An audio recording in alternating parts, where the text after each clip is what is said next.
What are 10 time management tips that you have to master? And hey, what do scissors have to do with it? Let's find out.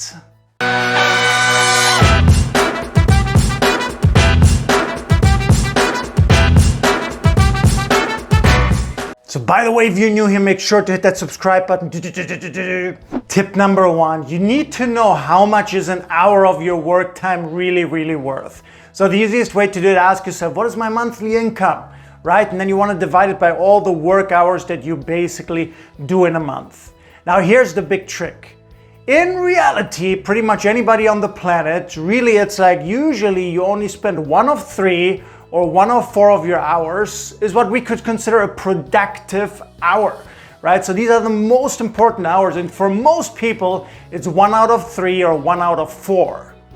So let me give you a quick example here. Let's say, for example, that you earn $10,000 a month, and let's say you work 160 hours every single month, right? So 10,000 divided by 160 is, where are my math geniuses? Yes, $62.50. Now again, here's the trick. Most people don't have productive hours all day long. So let's say it's 1 out of 3. Now you got to take 62 hours 50 cents times 3 hours is, yes, 187.5. I hope I'm correct, but I think so, right? So what that means is 1 productive hour of your time is worth $187.50. And you might be thinking, now Ben, why is this important? Well, this is very important. So let me get to the point here. You want to ask yourself right after this, every single hour, whatever you're working on, is what I'm working on right now worth $187.50? And most people will say, no, it's actually not. True, they do very basic work that could be done for $5, $10, $20 an hour by somebody else, but they do it themselves for $187.50, right? So you have 2 options here. Option number 1, you delegate the low money-making task. You delegate it to somebody else, you pay them for it. Or option 2, you stop working the thing completely, because some things you do, and we talk about this later also in this video, but some you just have to stop doing. Tip number 2, so once you know how much your hour is really worth, your productive hour, now really what you want to do, and again, calculate it if you haven't done it yet, but the next thing you got to do is you got to say no to more things. You got to say no more often. Most of us, we spend too much time in meetings. You know, almost every single corporation that I've worked with the last 17 years, they waste unbelievable time in meetings. It's just incredible. Okay, and especially if, let's say you're a small business owner, you cannot allow yourself to do that. Also, you have unnecessary calls that you're wasting your time on as well. And then the last one, of course, is new opportunities. Don't get me wrong, I'm a fan myself. We all love new opportunities. But do you really finish what you focus and what you want to do? Or do you always jump back and forth for new opportunities and really waste your time? If not, if that's the case, stop doing it. Say no. Say no more often. Tip number 3, you want to think 80-20 for everything in your business and in your life as well. Now, what's the 80-20 principle? The 80-20 principle really states that 20% of our time lead to 80% of our results, which also means 80% of our time is a giant waste of whatever we're doing, right? Also, 20% of customers bring you 80% of your profits, right? So there are so many applications for the 80-20 principle. If you don't know it yet, dig a little bit deeper. I have a couple of videos about it, and you can search online a little bit. But you got to master 80-20. Here's another, where else could you use it? You can use it for everything, right? Look at your closet, look at your wardrobe. Usually you wear 20% of your clothes 80% of the time. Again, maybe it's time to minimize. Maybe it's time to focus on what's most important. But 80-20, everything in your life, in every potential area. Take a page, look at an area of your life, write down what are the 20 magical percent, and like I like to call them, the garbage 80. And then think about how can you expand to 20% further. Tip number 4, look for shortcuts. I know what you're thinking. Now, Ben, there are no shortcuts in life. Yes, there are shortcuts. If you're going from place A to place B, just think about your own city, there is often, not always, but many times there is a shortcut to actually get there. Is that true? Right? A better way that many people might not know. And it's true for everything, in business, right, in your personal life as well. So make sure that you try to find ways. Where can you find shortcuts? Where can you find somebody who actually found a shortcut, a better way, a faster way? Because there are shortcuts. Number 5, you want to delegate more to other people. You really want to sit down with the journal and you want to write down one time a list. What am I not good at doing? What am I not that good at? And what do I not like doing? Right? And both of these lists, you really creatively want to start thinking, who could I delegate this to? Could I delegate it to another person, to an app, maybe to AI? Yeah, there are so many options nowadays how we can delegate what we don't like to do. If you have a team already, think about how can you use the team. If you don't have anybody on your team, think about hiring a virtual assistant. Okay, but write that down and delegate things more often that you don't like doing and that you're not good at doing. Which brings me to tip number 6. It's directly related, but delegate to apps, delegate to AR. Ask yourself, which app could handle this task? How can AI support me in handling this task? I mean, the reason I bring it up one more time, because we're just really at the beginning of AI. Yeah, it's really just the beginning.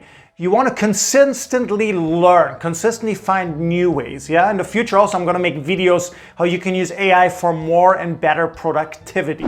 Tip number 7, prioritize and plan out your day, your week, your month, your quarter, your year up front. What do most people do? Most people, if they're lucky, if you're lucky, and it's not a lot of people, you're already ahead of the curve if you do this, but if you plan out your day, if you plan out your week, you're already ahead of everybody else. Now, what do most really successful people do though? They plan out everything, right? The month, the quarter, the year. Look, all the Fortune Global 500 companies that I work with, what do you think? They have plans for everything, right? Whole year in advance, every single quarter, and they keep checking the track of everything ongoingly. Yeah, there's a reason why large companies are successful. There's a reason for it, and that's part of it. So for you as well, what could you schedule way more ahead? So for example, for me, I want to write a book. I will determine the months when I'm going to write the book. Family vacations, I determine what will I do. Yeah, parties with friends, I'm going to plan it out even ahead. Yeah, for me, for example, I have plans for parties with friends until the end of the year. Okay, way ahead. Okay, usually at least 6 months, many times and often 12 months ahead. So for you as well, again, use it for everything, your personal life, your business life, your career. Okay, use it for everything. Plan ahead. Tip number 8, I learned this tip the hard way, is really you gotta ask yourself throughout the day, are you the big dog or are you the little dog? Yeah, big dog or little dog. Have you ever noticed how little dogs tend to bark more often than the big dogs, and the big dogs don't care? Yeah, whatever. This is what it's like in real day, every day for all of us, right? Small stuff happens. And it's really about you don't want to sweat the small stuff. You want to always be the big dog, okay? You want to be focused on whatever you want to get done. In your day-to-day life, in your day-to-day work, will stuff happen that you're not happy about? Yes, all the time.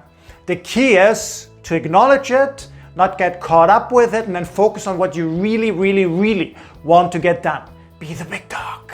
Tip number 9, delete the crap. Delete the crap right here, really cut out the crap. Think in terms of scissors. And this goes back to the garbage 80% when you think in terms of 80-20 principle.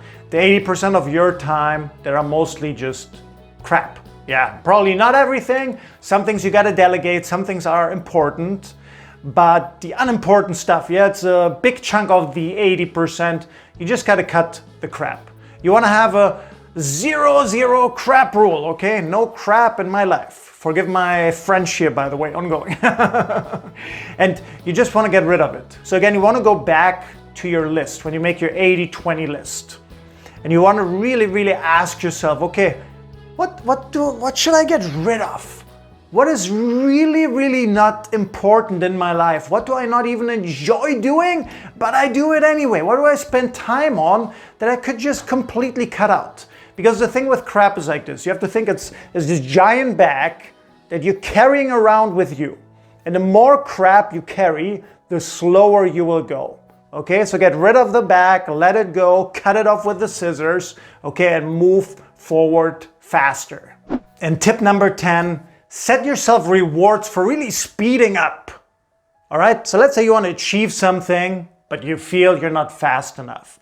What could you do to really speed up? So usually what you want to do, first of all, you want to figure out why do you actually want to accomplish this thing that you want to accomplish? Yeah, whatever it may be. And then the next thing, what is a reward that would excite you, that would inspire you, that would make you move forward faster? Okay, and then when you get it done, what do? You enjoy the reward. Yeah, whatever it might be. Might it be a trip? Might it be getting a massage? Okay, might it be getting a nice meal? Might it be something you want to buy for yourself? Okay, in really, really big achievement, maybe it's even a car, maybe it's something nicer, maybe it's an investment. What would inspire you? What would excite you? What is a reward that you could use for speeding things up? So comment down below one time which of these 10 tips were the most useful for you. Tell me your top 2 or top 3. Let me know down below. If you haven't done it yet, hit that subscribe button, like this video, give it a thumbs up, and most importantly, I really look forward to seeing you for the next video.